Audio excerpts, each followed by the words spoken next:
কারণ আমি সিদ্ধান্ত নিয়েছি যে যতদিন এই কেস শেষ না হচ্ছে ততদিন আমি আর কবির আলাদা থাকব।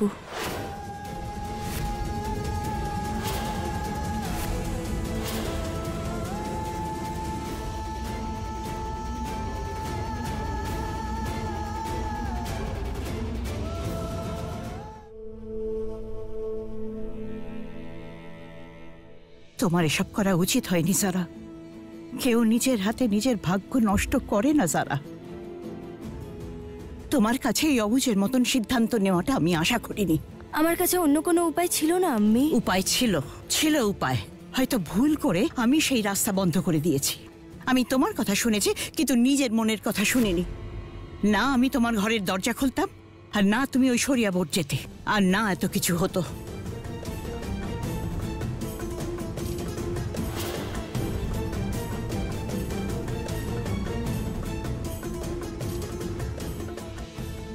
সব তোমার চোখের সামনে ঘটলো কিন্তু তুমি কিচ্ছু বললে না।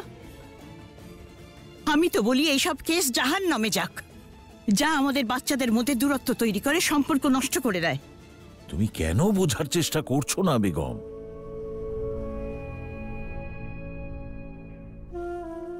এতে আমাদের জারার কোনো দোষ নেই। রিয়া বোর্ডের পরিস্থিতিটাই এমন হয়ে উঠেছিল। ওর জায়গায় আমি থাকলেও একই কাজই করতাম যেটা জারা করেছে। এমনিতেও বেগম এই কেসটা 2-1 দিনেই শেষ হয়ে যাবে। ততদিন নিজের মেয়েকে কাছে পাওয়ার আনন্দে থাকো। আমার মেয়ে আর জামাইয়ের সম্পর্কের মধ্যে দূরত্ব তৈরি হয়েছে, তিক্ততা বাড়ছে, আর তুমি বলছো আনন্দে থাকো। সালমা দিদি, যদি আপনি অনুমতি দেন তাহলে আমি কিছু বলি।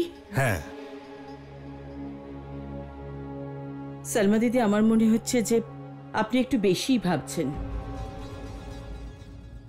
আমার জারার উপর পুরো ভরসা আছে। ও নিজের কেস আর নিজের সম্পর্ক দুটোই সামলে নেবে, তাই না?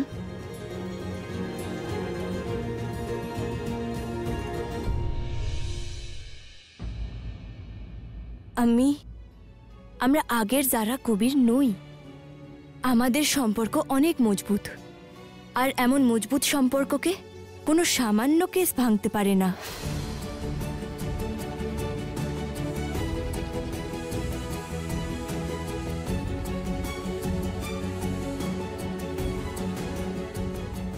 হে আল্লাহ, আমার আর কবিরের সম্পর্ককে রক্ষা করো।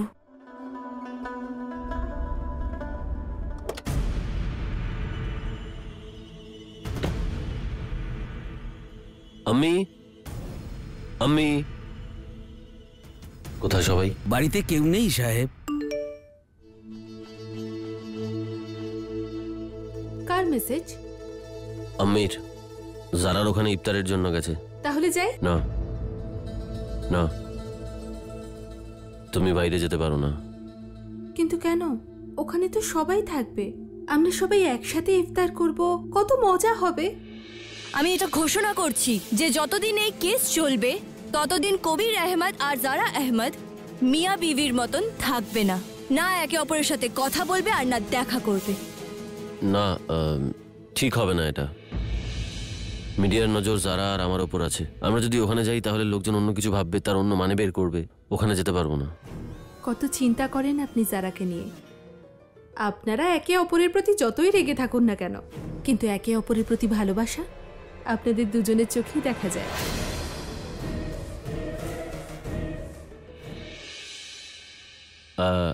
আশফাক,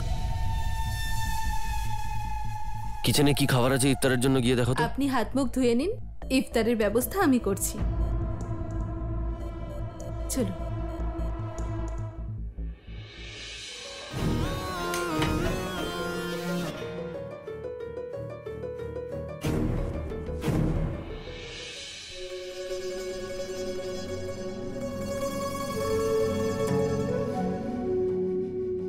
আরে আমি তো ভুলেই গেছি, কবির যদি এখানে না আসে তাহলে ও রোজা ইফতার কি করে করবে? বাড়িতে তো কিচ্ছু বানিয়ে রাখিনি। ক্ষমা করবেন, আমাকে যেতে হবে। তুমি বসো, তুমি চিন্তা করো না। কবির কোনো ছোট বাচ্চা নাকি? আমার পুরো বিশ্বাস আছে ও ঠিক কিছু না কিছু ব্যবস্থা করে নেবে।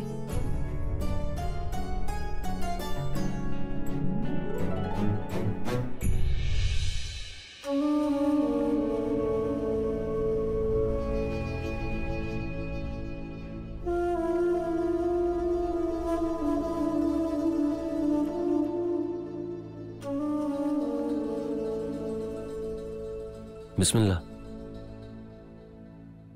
দাঁড়ান,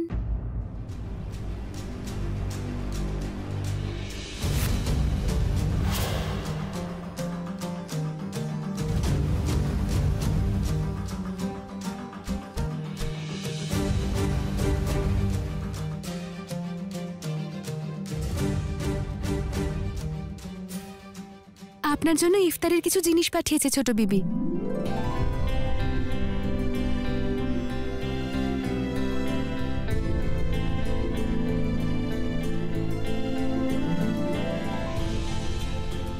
ব্যাস, এত সব যারা পাঠিয়েছে?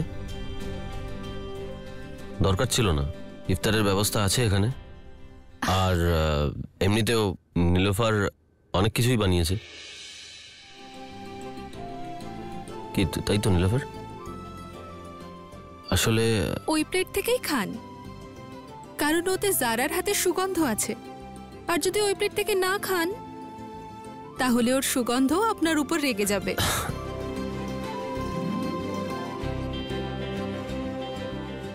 আসলে কি, আমার সিঙ্গাড়া খুব পছন্দের। হ্যাঁ, অবশ্যই।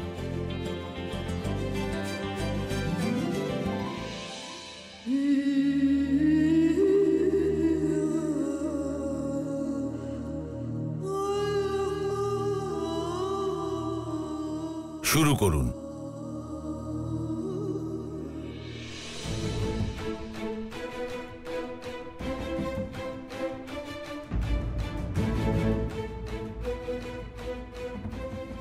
কি হলো যারা? রোজা ভাঙো তুমি? হ্যাঁ আমি।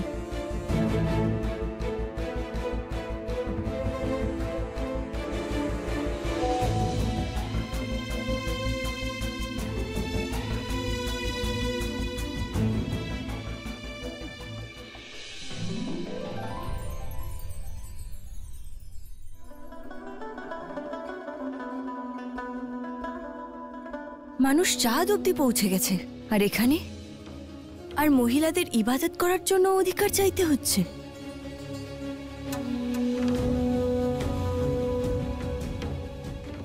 আল্লাহ সব অধিকার দিয়েছেন, কিন্তু না জানি কখন মহিলাদের জন্য পরিস্থিতি পাল্টাবে।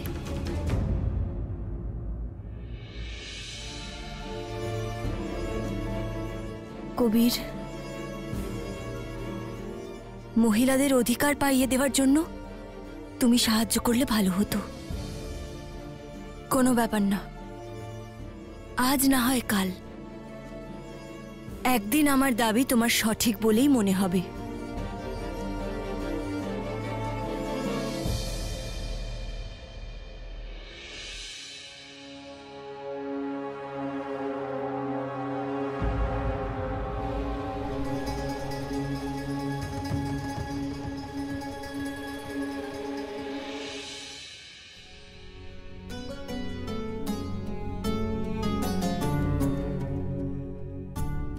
আব্বা, তোমার সাথে একটু কথা বলতে পারি? হ্যাঁ নিশ্চয়ই, বসো। আব্বা, আজ আমি ভুল কিছু করিনি তো? না যারা, আমি তোমাকে আগেও বলেছি যে তুমি কোনো ভুল করনি। তুমি তোমার জায়গায় একদম সঠিক। আর হ্যাঁ, যদি তুমি কোনো ভুল করতে তবে তখনই তোমাকে আটকাতাম। আমি একটা কথা জিজ্ঞেস করব? করো। আব্বা, এই শহরে ধর্মের ব্যাপারে তোমার থেকে অভিজ্ঞ আর কেউ নেই। আজ সবার সামনে কবির আমাকে যে প্রশ্নটা করেছে তার উত্তর কি হওয়া উচিত? জীবনের প্রতিটি পরীক্ষায় তুমি সবসময় আমার সাথে ছিলে, আজও আমার সাথে থাকবে তো? না সারা, কখনোই নয়। জীবনের সেই সব পরীক্ষা যেখানে আমি তোমার পাশে ছিলাম, সেখানে আমি তোমার পরীক্ষক ছিলাম না, কিন্তু তোমার এই পরীক্ষায় আমি পরীক্ষক।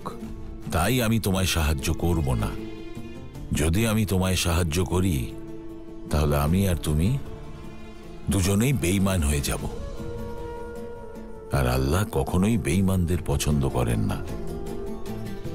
তাই যারা, এই লড়াই তোমাকেই লড়তে হবে, একা। আব্বা, তোমাকে ধন্যবাদ জানাচ্ছি আর ক্ষমাও চাইছি। ধন্যবাদ কারণ তুমি আমাকে উচিত পথ দেখিয়েছো, আর ক্ষমা কারণ তুমি আমাকে ভুল করা থেকে আটকেছো। তুমি আবার আমার সাহস জুগিয়েছো আব্বা। দেখবে তোমার যারা পুরো শক্তি লাগিয়ে দেবে এই কেস জেতার জন্য। আল্লাহ তোমায় সফল করুন যারা। আমিন। সুমা আমিন।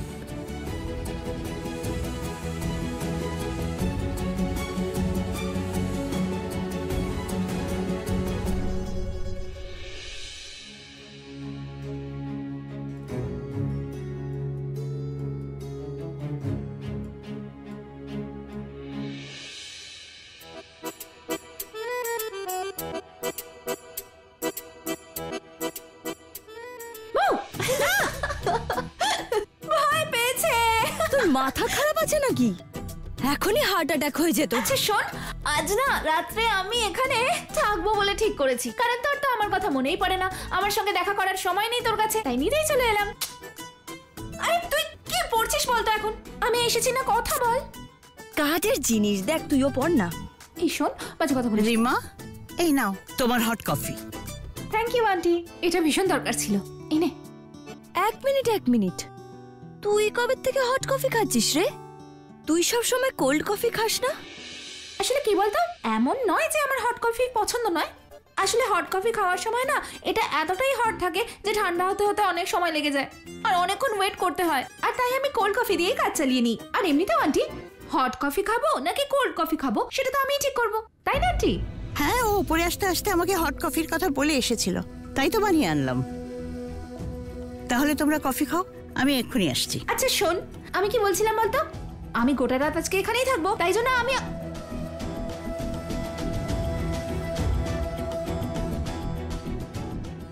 আউচ! কি ভাবছিস? এই তুই এখনই কি বললি যে তুই হট কফি খাবি না কোল্ড কফি? সেটা তুই ঠিক করবি। ইয়ার রিমা, তুই না আরে কামাল করলি। তুই না মাঝে মাঝে হেভি ভালো কাজ করিস। Thank you so much. এখানে বস। সে তো আমি জানি, কিন্তু কি এমন করলাম আমি? তুই আমাকে আইডিয়া দিয়েছিস যে নামাজ ঘরে পড়বে না মসজিদে। এই অধিকার তো আল্লাহ যে নামাজ পড়বে তাকে দিয়েছে।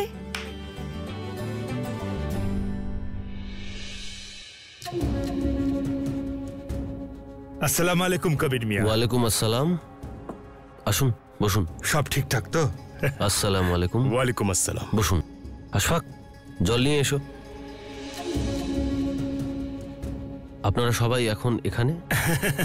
সেরকম কিছু না, ভাইজান আপনার সঙ্গে কথা বলতে চাইলেন, ভাবলাম আমিও সঙ্গে যাই। বলুন। আপনি এখন এই পুরো ব্যাপারটা ঠিক করতে পারেন। শরিয়া বোর্ডের উপর থেকে তো আমাদের ভরসাই উঠে গেছে। হ্যাঁ একদম। এতদিন ধরে চলে আসা নিয়মকে রক্ষা করার দায়িত্ব এখন আপনার। আপনার উপর অনেক আশা রয়েছে। এই দেখুন, আপনি আপনার বিবির সামনে দুর্বল হননি, এই জন্য আমরা আপনাকে অভিনন্দন জানাই। কিন্তু মনে হচ্ছে কাজী সাহেব তার মেয়ের সামনে দুর্বল হয়ে পড়ছেন। না না, কাজী সাহেব সেরকম মানুষই নন। আসল ব্যাপার হলো ওনার বয়স আর স্বাস্থ্য ওনাকে সঙ্গ দিচ্ছে না। আপনি শুধু দুর্বল হলে চলবে না। যদি আপনার কোনো সাহায্যের প্রয়োজন পড়ে আমাদেরকে বলতে পারেন, কিন্তু আমরা আমাদের ধর্ম নিয়ে এরকম কাউকে ছেলে খেলা করতে দেব না।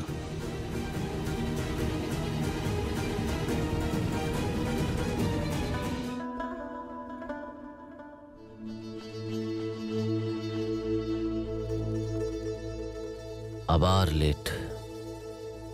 কে লেট?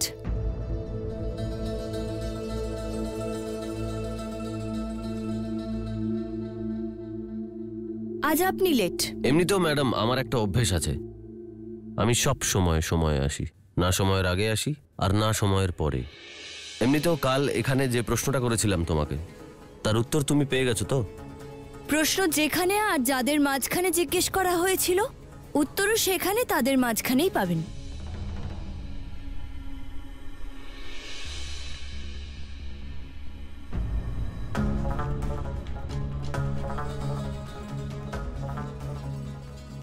বই পড়ছো? না, আমি শুনেছি শেষ মুহূর্তে যে বই পড়ে সে পুরোপুরিভাবে তৈরি। না সরি, আমি ভুল বললাম, যে পুরোপুরিভাবে এখনো তৈরি হয়নি।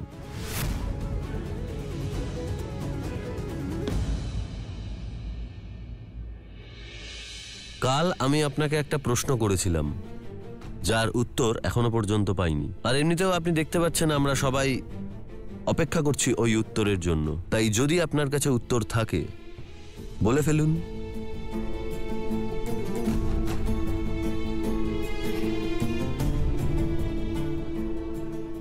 আমি এটা চাই যে আপনারা এটা পড়ুন।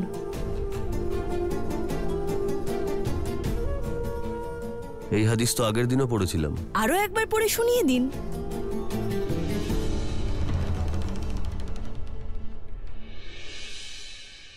আল্লাহ ও তার রসুল সাল্লাল্লাহু আলাইহি ওয়াসাল্লাম বলেছেন, মহিলাদের জন্য ভালো সেই নামাজ যেটা বাইরের কোথাও পড়ার থেকে ভালো হয় ঘরের ভিতরে বসে পড়লে, আর সবচেয়ে ভালো হয় সেই নামাজ যা বাইরের কোনো ঘরে পড়া হয় সেই নামাজের থেকে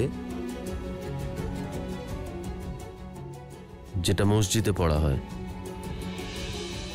সহি বুখারীর হাদিস হলো যে আল্লাহর বান্দীদের মসজিদে যাওয়া থেকে যেন না আটকানো হয়। আল্লাহ ক্ষমা করুন, আমি আপনাদেরকে জিজ্ঞেস করছি যে আল্লাহর রসুল সাল্লাল্লাহু আলাইহি ওয়াসাল্লামের এই দুটো কল একে অপরের বিরুদ্ধে কি? নাজুবিল্লাহ, এটা কি পরস্পরের বিরুদ্ধে? চুপ করো। আমাদের নিয়ম, জনাবে মুস্তাফা সাল্লাল্লাহু আলাইহি ওয়াসাল্লামের কথা কখনো পরস্পরের বিরুদ্ধে যায় না। এক হাদিস অনুসারে মহিলাদের অনুমতি দেওয়া হচ্ছে যে তারা মসজিদে গিয়ে নামাজ পড়তে পারে, আর দ্বিতীয় হাদিসে মহিলাদের সুবিধা দেওয়া হচ্ছে যে যদি তারা মসজিদে নামাজ না পড়তে পারে তো ঘরে নামাজ পড়তে পারে, আর ওরা সেই মহিলাদের থেকে বেশি সুবিধা পাবে যারা মসজিদে নামাজ পড়বে।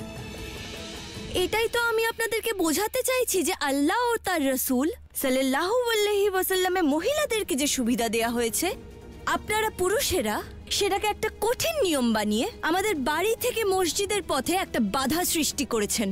যখন আল্লাহ ও তার রসুল সাল্লাল্লাহু আলাইহি ওয়াসাল্লাম আমাদের সিদ্ধান্ত নেওয়ার অধিকার দিয়েছেন, তখন আমাদের জন্য আপনারা মসজিদের দরজা বন্ধ করে দিলেন। যখন বলে দেওয়া হয়েছে যে আল্লাহর মেয়েদেরকে মসজিদ যাওয়া থেকে আটকাবে না, তবে আপনারা কি আমাদেরকে আটকানোর? আমরা সবাই আপনাদের বেটি বিবি। আমাদের জন্য মসজিদে আলাদা করে ব্যবস্থা করান, আমাদেরকে মসজিদে ডেকে বোঝান কি ঠিক কি ভুল, কিন্তু আল্লাহর নামে আমাদেরকে আল্লাহর কাছে যাওয়া থেকে আটকাবেন না।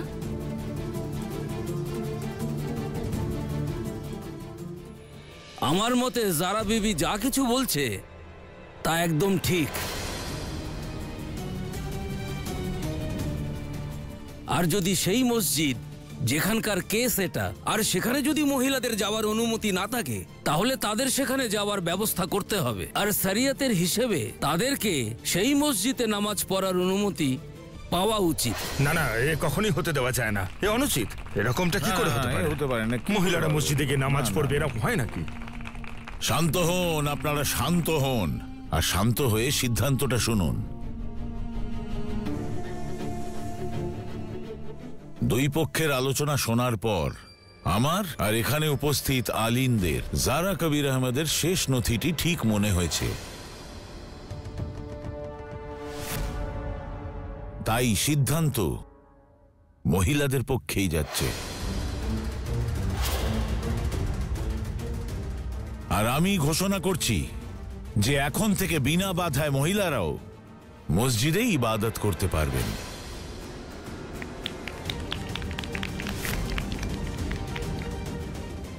এই মহিলারা প্রথমবার যেখানে নামাজ পড়েছিলেন সেই মসজিদেই শরীয়তকে মান্যতা দিয়ে মহিলারা এবং পুরুষরা উভয় পক্ষই নামাজ পড়বেন, আর সেই নামাজের ইমামত আমি নিজে করব।